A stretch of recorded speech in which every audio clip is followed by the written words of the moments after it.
Student, welcome you all in the Bishop Academy online classes, and today we have discussed registers in series and parallel. Now first of all we have to study about registers in series. What are the specific features whenever resistance is connected in series? When two or more resistors are connected end to end, when one end of a resistor is connected to the another end of the resistor, then it is said to be in series, and the resistor could be simple resistor or bulb or heating elements or other devices. resistors की जगह पर bulb भी हो सकता है, heating devices भी हो सकता है, elements भी हो सकते हैं, ये सब. The three resistors R1 R2 connected in series, which is given in the next figure. The amount of charge passing through resistors R1 R2 and R3 must be same because the charges cannot accumulate anywhere in the circuit as shown in the figure. Here, when three resistors R1, R2 and R3 are connected in series, why it is series? This is the second end of the first resistor, it is connected to the first end of the second resistor, and now next resistor is connected with the next resistor R1, R2, R3. चूँकि यहाँ से जो charge supply होगा, charge का मतलब current, वो सभी में सेम होगा क्योंकि कोई भी अदर पाथ नहीं है जहाँ पर करंट डिस्ट्रीब्यूट हो सके या अलग कहीं जा सके. तो सभी जगह पर जो है चार्ज सेम होगा, इसलिए आई यहाँ भी लिखा है, आई यहाँ भी लिखा है और आई यहाँ भी लिखा है. तो ध्यान रखेंगे सीरीज में चार्ज क्या होता है, सेम होता है. और क्यों होता है? क्योंकि यहाँ से कोई भी अलग ब्रांच नहीं निकला है जहाँ से चार्ज क्या हो सके, डिस्ट्रीब्यूट हो सके. चार्ज सभी जगह पर समान रहेगा. ओके. पोटेंशियल डिफरेंस अलग अलग होगा क्योंकि इसका एंड अलग है, इनके दोनों एंड्स अलग हैं और इनके दोनों एंड्स अलग हैं, यानी तीनों रेजिस्टेंसेस के जो एंड्स हैं वो अलग अलग हैं, डिफरेंट हैं, इसलिए वोल्टेज जो है डिस्ट्रीब्यूट होगा V1, V2, V3. तो ध्यान रखेंगे सीरीज में वोल्टेज क्या होता है, डिफरेंट होता है. आइए अब इनका अगर हम इक्विवेलेंट पता करने के लिए फॉर्मूला डेराइव करना चाहते हैं तो पहले तो क्या क्या स्पेसिफिक फीचर है. पहला, करंट तीनों के क्रॉस सेम होगा. दूसरा, वोल्टेज तीनों के क्रॉस डिफरेंट होगा सीरीज में. ये दो बातें आप ध्यान रखेंगे. Now due to this reason the current I passing through all the three resistor of the same. ये मैं बता चुका कि तीनों में करंट सेम होगा क्योंकि अलग कोई पाथ नहीं है. According to Ohm's law, if same current pass through different resistors of different value, then potential difference across each resistor must be different. यानी कि अगर सेम करंट अलग अलग रेजिस्टर्स के क्रॉस पास होता है तो V is equals to I into R से. R अगर डिफरेंट होगा तो V भी क्या होगा, डिफरेंट होगा, यानी कि वोल्टेज अलग अलग होगा. भाई आगे लिखा है let V1 and V2 and V3 be the potential difference across each resistors R1, R2 and R3. यहाँ निकाला भी है V1 equals to I R1, V2 equals to I R2 and V3 equals to I R3. But the total voltage is equal to the sum of voltages across the resistor. This is one of the most important line.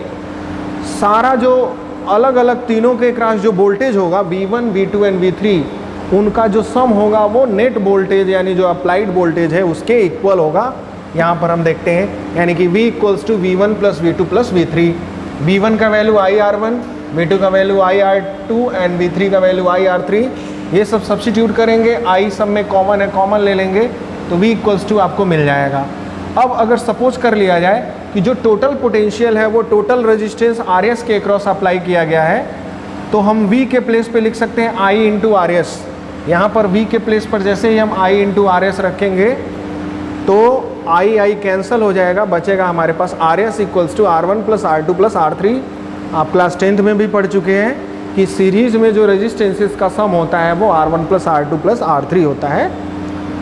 अब when यहाँ पे लिखा हुआ है यानी कि सीधे तौर पे कहा जाए तो कि सीरीज में टोटल रेजिस्टेंस इंडिविजुअल रेजिस्टेंसेस के सम के इक्वल होता है. तो वही यहाँ पे लिखा हुआ है कि जब कुछ रेजिस्टेंसेस कनेक्टेड इन सीरीज हो then the total equivalent resistance is the sum of individual resistances. It's okay. Now there is a example in which calculate the equivalent resistance for the circuit which is connected to a 24 volt battery, and also find the potential difference across 4 ohm and 6 ohm. पहले हम equivalent पता करते हैं, दो resistances हैं 4 and 6 ओम के, तो R equivalent is equals to होता है R1 प्लस R2. R1 का वैल्यू है 4 ओम, R2 का वैल्यू है 6 ओम, टोटल हो जाएगा 10 ohm. This is the equivalent resistance, your first answer. And now also find the potential difference across 4 ohm and 6 ohm. चलिए सबसे पहले हम करंट पता कर लेते हैं. I इक्वल्स टू होता है V upon R. V equals to I R होता है, तो I equals to V upon R हो जाएगा. वोल्टेज है 24 वोल्ट और 10 ओम का टोटल रेजिस्टेंस है, दोनों को मिलाकर 10 ओम का है, तो करंट हो जाएगा आपका 2.4 एम्पियर. 2.4 एम्पियर करंट हो गया. अब वोल्टेज पता करना है. V1 इज इक्वल्स टू होगा I इंटू R1. करंट चूँकि सेम होता है सीरीज में, I की वैल्यू है 2.4 और R1 का वैल्यू है आपका 4 में मल्टीप्लाई करेंगे 9.6 हो जाएगा. 9.6 वोल्ट हो गया आपका V1 मतलब कि 4 ओम के क्रॉस. It's okay. 6 ओम के क्रॉस सिमिलर वे में निकालेंगे तो V2 इक्वल्स टू हो जाएगा I इंटू R2. I का वैल्यू 2.4 सेम होगा और R2 का वैल्यू है 6 ओम. इनको मल्टीप्लाई करेंगे, 6 4 जा 24 एंड 6 2 जा 12 एंड 2 14. 14.4 वोल्ट एंड 9.6 दोनों को ऐड करेंगे तो आपका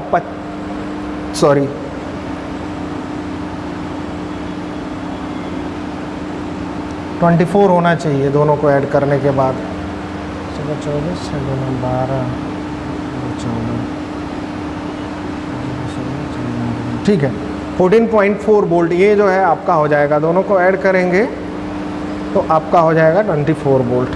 इट्स ओके.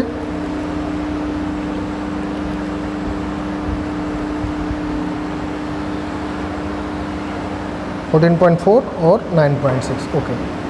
अब आते हैं हम पैरेलल कॉम्बिनेशन पे. Resistances in parallel combination are when they are connected across the same potential difference.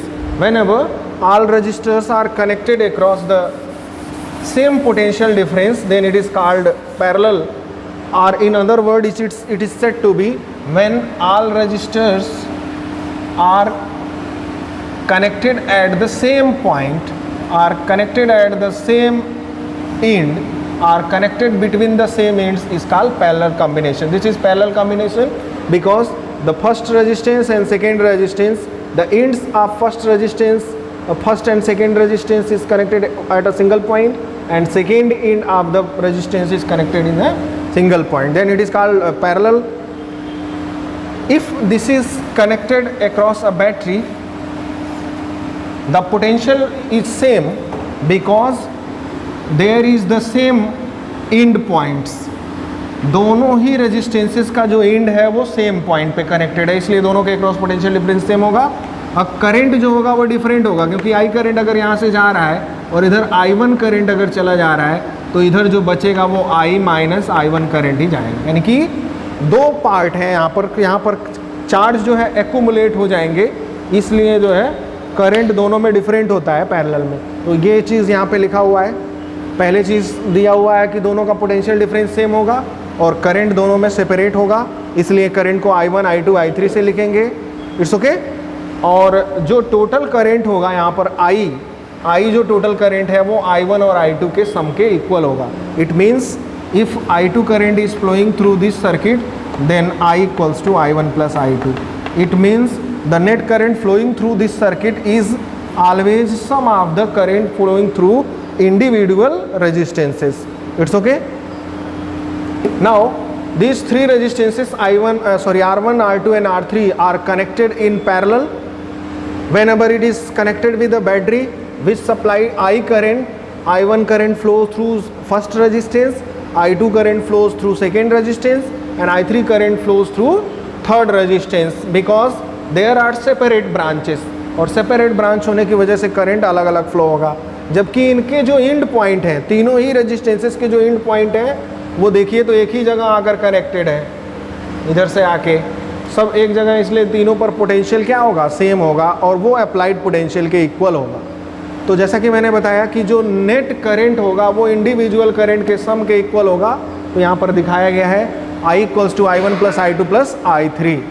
अब इनके वैल्यूज देखें तो I1 इक्वल्स टू हो जाएगा V upon R1, I2 equals to V upon R2, I3 equals to V upon R3 because voltages are same and resistances are different. And now putting the value of I1 and I2 and I3, we have at the place of I1 we put V upon R1, at the place of I2 we put यहाँ से I1, I2, I3 की value ऊपर वाले equation में put करें तो I1 की जगह हो जाएगा V अपन R1, I2 की जगह हो जाएगा V upon R2 and I3 की जगह पे हो जाएगा V अपन R3। इनमें से V कॉमन ले लेंगे और इक्विवेलेंट रेजिस्टेंस यदि RP हो तो ये I इक्वल्स टू हो जाएगा, नेट करंट जो होगा वो V अपन RP होगा। और जैसे ही ये वैल्यू हम यहाँ सब्स्टिट्यूट कर देंगे तो V और V से कैंसिल हो जाएगा, बचेगा हमारे पास 1 upon RP equals to 1 upon R1 plus 1 upon R2 plus 1 upon R3। ये हमारा इक्विवेलेंट रेजिस्टेंस हो जाएगा पैरेलल में। तो पैरेलल कंडीशन में जो इक्विवेलेंट रेजिस्टेंस होता है वो हमारा फार्मूला यहाँ पर सामने है। RP की वैल्यू पता करने के लिए हमेशा इसको हमें रेसिप्रोकल करना पड़ेगा।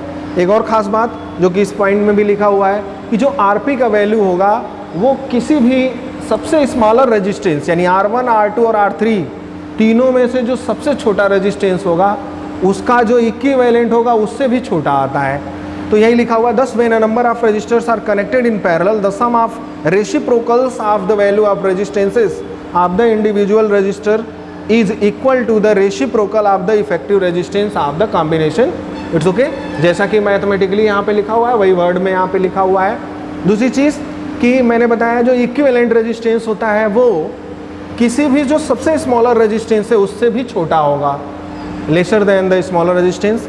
और एक बहुत ही इंपॉर्टेंट बात, हाउस होल्ड कनेक्शंस जो होते हैं, हमारे घरों में जो कनेक्शन किए जाते हैं वो हमेशा पैरेलल में किए जाते हैं ताकि हम चाहें जिसको स्विच ऑफ करना चाहें ऑफ कर लें, जिसको चाहें ऑन कर लें। दूसरी खास बात कि पैरेलल कनेक्शन में क्या फ़ायदा होगा, जब भी कहीं भी फॉल्ट होगा तो सिर्फ वही सर्किट ऑफ होगा, बाकी चलता रहेगा।